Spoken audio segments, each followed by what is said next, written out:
के नोट्स सब कुछ प्रोवाइड कराएगा। इस वीडियो के नोट्स डाउनलोड करने वास्ते या फिर ਲੈਣ ਵਾਸਤੇ ਤੁਸੀਂ ਸਾਡਾ ਅਪੈਕਸ ਅਕੈਡਮੀ ਦਾ ਐਪ ਡਾਊਨਲੋਡ ਕਰੋ ਤੇ ਸਟੋਰ ਸੈਕਸ਼ਨ ਨੂੰ ਵਿਜ਼ਿਟ ਕਰੋ।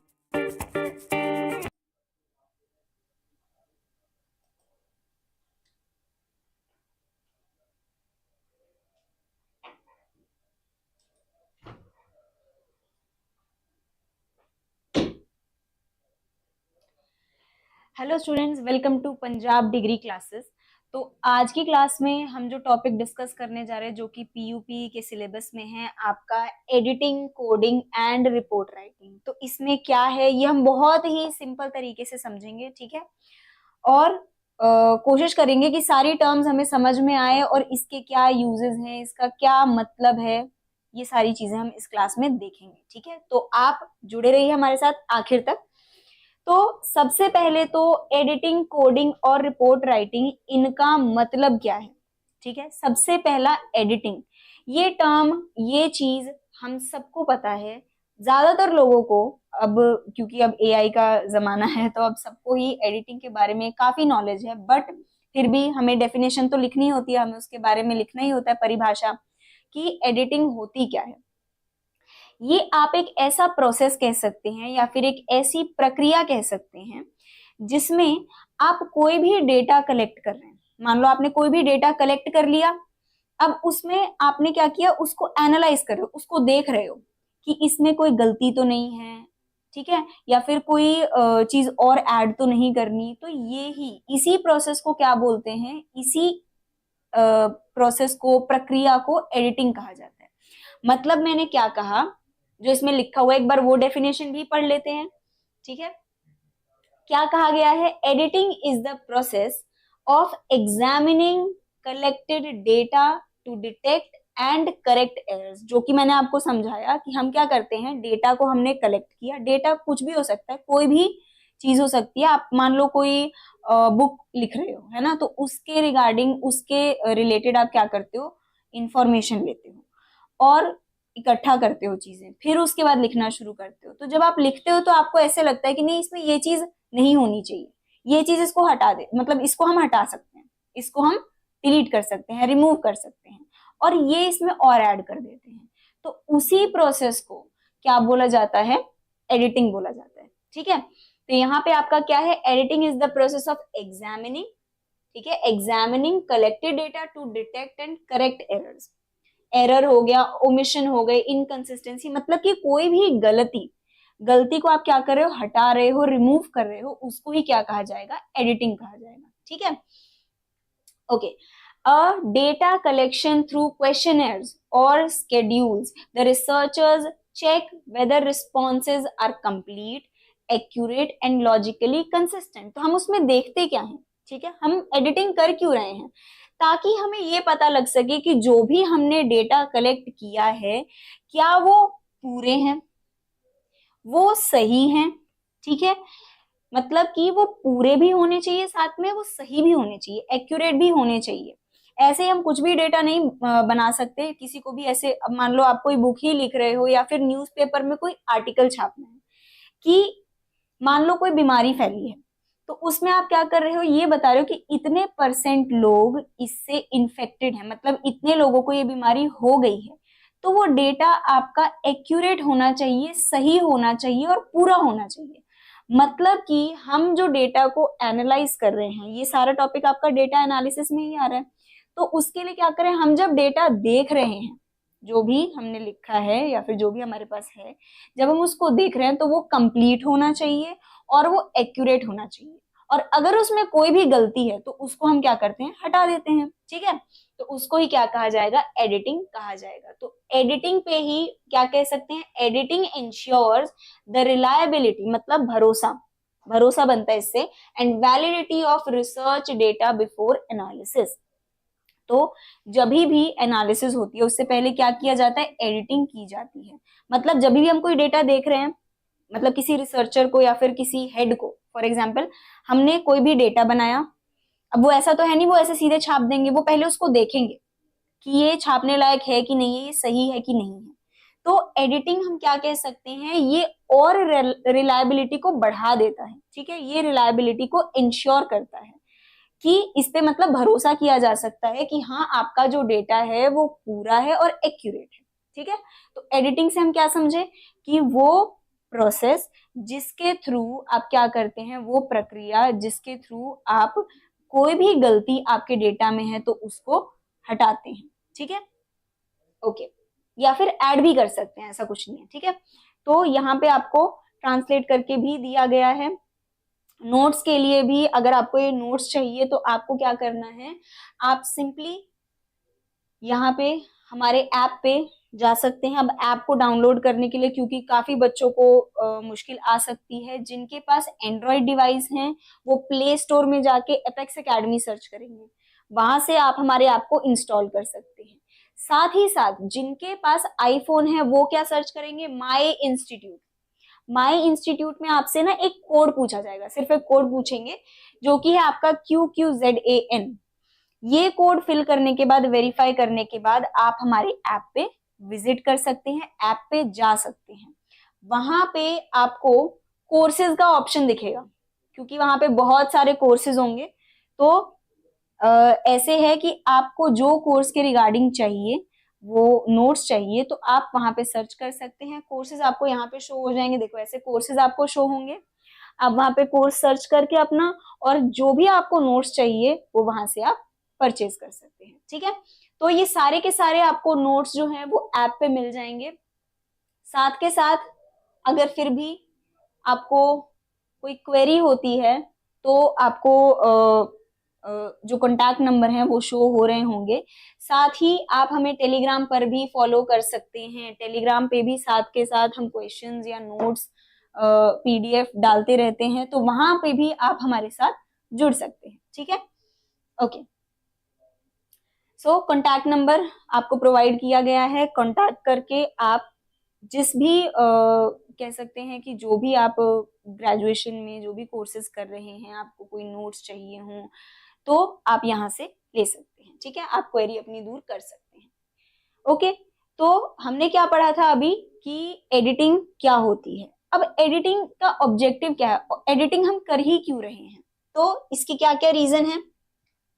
एडिटिंग का सबसे पहला एक रीजन क्या है, मैंने आपको बताया था कि इससे ये पता चलता है कि हमारा जो भी डेटा है वो पूरा है। ठीक है, तो इससे हमें क्या पता लगेगा, कंप्लीटनेस। दूसरा क्या है, इससे हमें गलतियां पता लगती हैं, क्योंकि गलतियां पता लगेंगी तभी तो आप उसको हटाओगे ना। तो अगर आप किसी डेटा को एनालाइज कर रहे हो, देख रहे हो, तो आपको खुद ही पता लगेगी कि हाँ इसमें ये गलती है।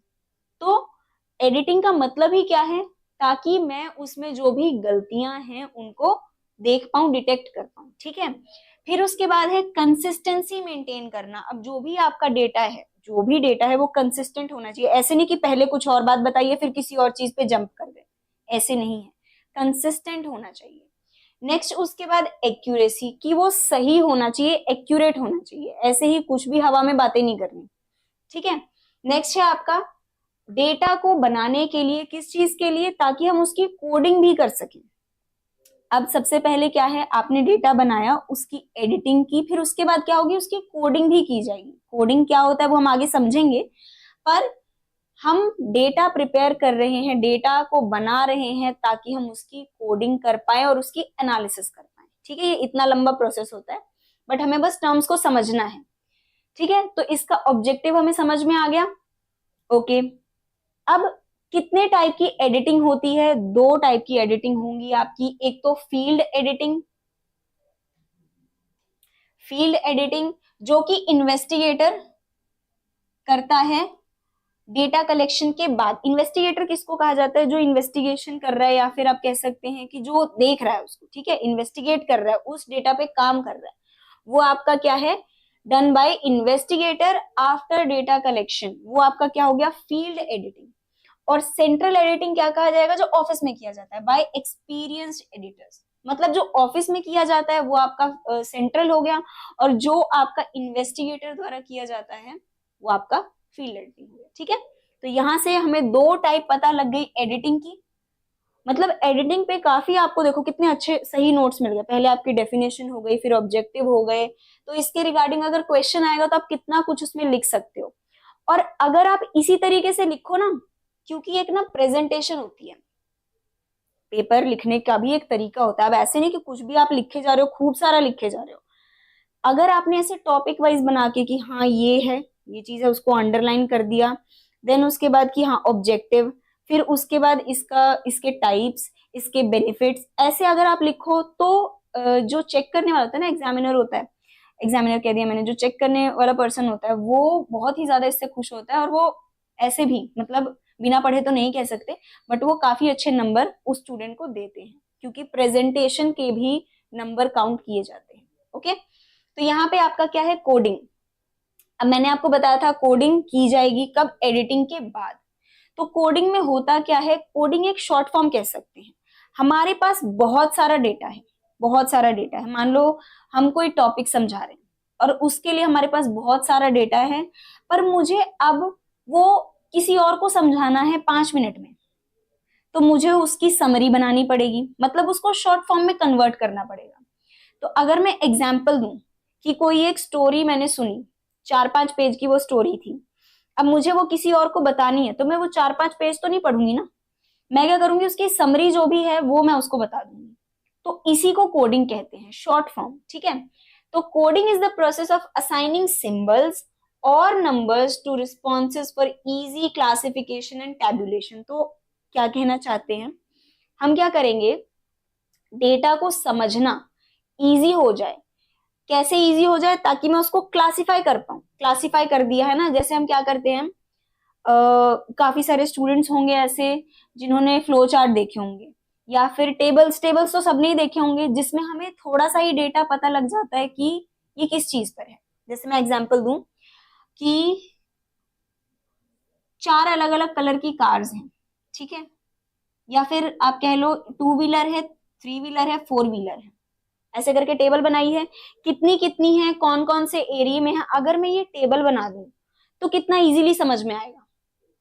या फिर इसी के रिगार्डिंग अगर मैं इसको क्लासिफाई कर दूं कि इसके ये फीचर्स हैं, तो कितना इजी हो जाएगा। मतलब मैं ये कहना चाहती हूँ कि जब मेरे पास कोई पर्टिकुलर डेटा है, उसको मैं क्लासिफाई कर दूं, या टेबल के फॉर्म में कर दूं, या किसी ऐसे फॉर्म में कर दूं ताकि उसको समझना इजी हो जाए, तो वो आपका क्या है, वो आपकी कोडिंग है। ठीक है, तो कोडिंग से हम क्या समझते हैं कि ये एक इजी फॉर्म है किसी भी डेटा को रिप्रेजेंट करने का, ताकि वो उसको अंडरस्टैंडेबल बना सके, जल्दी समझ में आ सके। ठीक है, ओके, आगे क्या लिखा है, it qualitative responses into quantitative form making statistical analysis possible. मतलब कि जो मैंने आपको बताया था, टेबल फॉर्म में ही आप उसको रीड कर पाएंगे, समझ पाएंगे। ठीक है, उसमें आपके ग्राफ भी आ जाते हैं। ठीक है, ओके, ऑब्जेक्टिव क्या है कोडिंग का आपका। सबसे पहला तो जो हमने अभी पढ़ा कि इसको हम यूज ही क्यों कर रहे हैं, ताकि हम डेटा को सिंप्लीफाई कर सके, है ना। तो इससे डेटा क्या हो जाता है, सिंपल हो जाता है, और उससे हम क्या कर सकते हैं, उसको टेबल फॉर्म में भी बना सकते हैं, टेबल फॉर्म में भी उसको रिप्रेजेंट कर सकते हैं। फिर ये हमारा एनालिसिस का टाइम कम करता है, सेव करता है। कैसे, अब देखो मेरे पास कोई एक पेज में पूरी ग्रंथ तो नहीं कहेंगे, बट ऐसे पूरा पैराग्राफ लिखा हुआ है, और उसी को मैंने टेबल के थ्रू रिप्रेजेंट कर दिया, तो किसमें मेरा टाइम बचेगा, मुझे टेबल वाला समझने में कम टाइम लगेगा, मतलब मेरा उसमें टाइम बच रहा है। तो यानी कि ये टाइम को भी सेव करता है।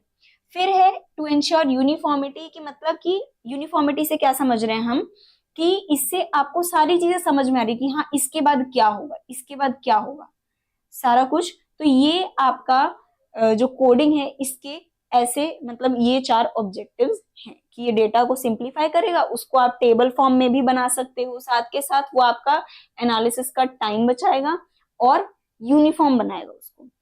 अब यूनिफॉर्म से हम ये भी समझ सकते हैं, मान लो कोई डेटा आपका जब अरेंज्ड होता है ना, कोई भी चीज है, मान लो घर में ही सामान रखा हुआ है, तो वो अगर इधर उधर ही रखे हुए हैं तो फिर ऐसे लगता है कि कितना सारा सामान है, बट उसी को अगर हम अरेंज कर देंगे, अरेंज करके रखेंगे, तो कोई भी चीज ढूंढनी मुश्किल नहीं होती है ना। तो अरेंज्ड डेटा जो होता है वो बहुत ही ज्यादा सही होता है एज कंपेयर टू जो आपका हमने स्टार्टिंग में पढ़ा था सिंपल डेटा कलेक्शन, है ना। तो उसको अरेंज करना है ना, सिंपल फॉर्म में करना, कोडिंग कही जाएगी। कोडिंग के भी 2 टाइप्स होते हैं, जैसे हमने उसके पढ़े थे एडिटिंग के कौन से फील्ड, और दूसरा था आपका ऑफिस सेंट्रल, है ना। तो यहाँ पे आपका क्या है, दो टाइप्स है कोडिंग के, पहला है प्री कोडिंग और दूसरा है पोस्ट कोडिंग। ठीक है, प्री कोडिंग क्या है, प्री मतलब क्या होता है पहले, तो डेटा कलेक्शन के पहले की कोडिंग को क्या बोलेंगे, प्री कोडिंग, और पोस्ट मतलब डेटा कलेक्शन के बाद, बस सिंपल, है ना। तो ये दोनों कोडिंग्स आपकी क्या है, टाइप ऑफ कोडिंग। अब रिपोर्ट राइटिंग क्या होता है, क्योंकि ये तीन टर्म्स हैं आपके इसमें। रिपोर्ट राइटिंग क्या होता है, कोई भी फॉर एग्जाम्पल कोई इवेंट हुआ है, ठीक है, अब उस इवेंट को पूरा डिस्क्राइब करना,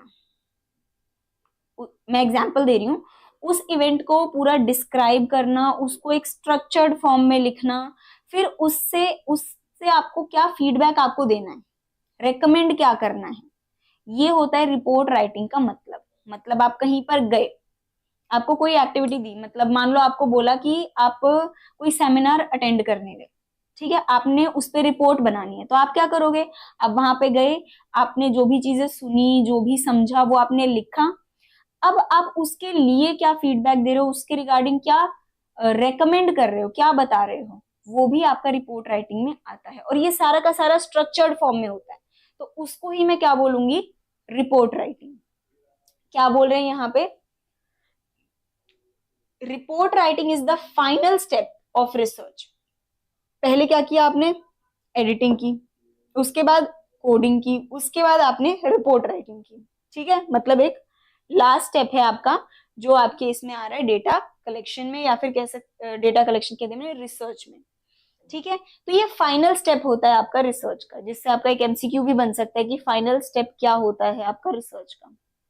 ओके, तो यहाँ पे इन विच फाइंडिंग्स आर प्रेजेंटेड सिस्टमैटिकली, कि जो भी आपको उससे मिला, जो भी आपको उस पूरे रिसर्च में मिला, वो आपका क्या है, सिस्टमैटिकली प्रेजेंट किया जाता है, ये आपका रिपोर्ट राइटिंग में है।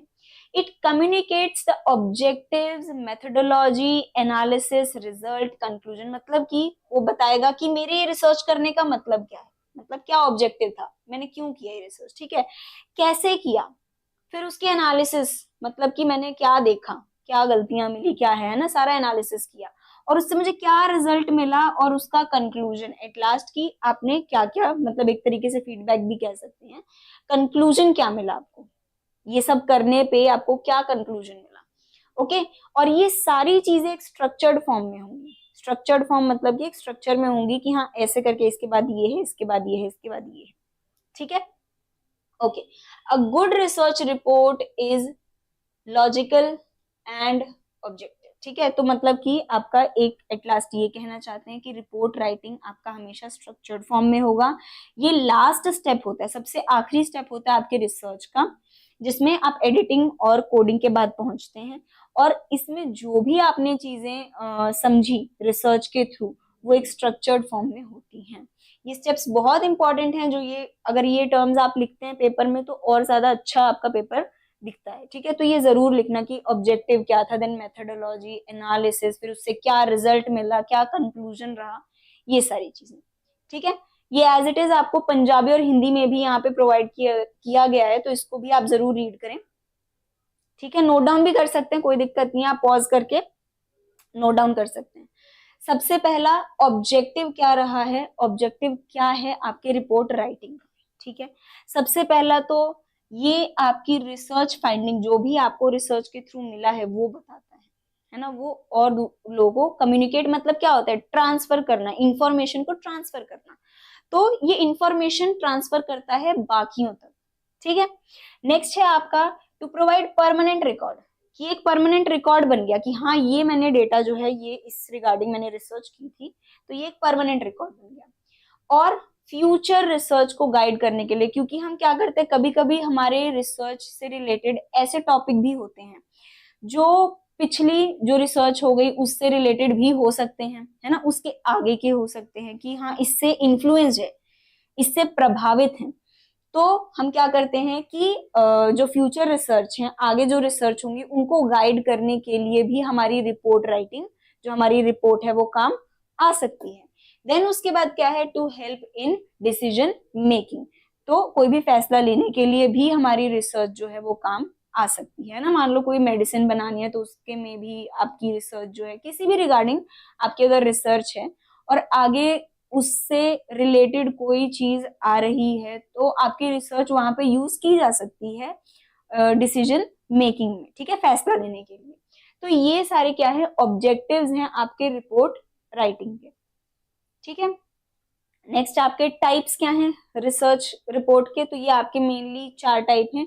टेक्निकल रिपोर्ट होती है, ठीक है, जिसमें कुछ टेक्निकल चीजें होती हैं। देन पॉपुलर, इंटरिम और समरी, ठीक है। बाकी सारी तो फिर भी हमें क्लियर हो जाए। समरी मतलब क्या है कि मतलब बहुत छोटे से फॉर्म में जो अगर हमें कोई रिपोर्ट प्रोवाइड की जाती है तो वो आपकी समरी रिपोर्ट हो गई। इंटरिम क्या होती है, इंटरिम हम कह सकते हैं टेम्पररी टाइप, मतलब परमानेंट होने से पहले टेम्पररी टाइप हम कह सकते हैं कि ये कुछ पर्टिकुलर टाइम के लिए ये रिपोर्ट बनाई गई है, फिर उस पर टेस्ट किए जाते हैं और बाकी फिर उसको परमानेंट किया जाता है, नहीं तो वो इंटरिम ही रहती है। तो इंटरिम रिपोर्ट, ठीक है।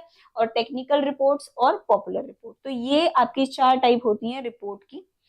तो आज की क्लास में जो हमने ये 3 टॉपिक डिस्कस किए जो थे आपके एडिटिंग, कोडिंग और रिपोर्ट राइटिंग, होप सो आपको क्लियर होंगे। फिर भी अगर आपको कोई भी डाउट आता है तो आप कमेंट सेक्शन में हमसे पूछ सकते हैं। साथ ही साथ चैनल को सब्सक्राइब और वीडियो को लाइक और बेल आइकन जरूर प्रेस कीजिएगा ताकि आपको जो भी क्लासेस हैं, जो भी क्लासेस लगती हैं रिगार्डिंग आपके ग्रेजुएशन के, वो उनकी आपको वीडियोस टाइम टू टाइम मिलती रहे। बाकी अपनी तैयारी कीजिए, जो आपके एग्जाम आने वाले हैं आगे के लिए, उसके लिए all the best. Thank you.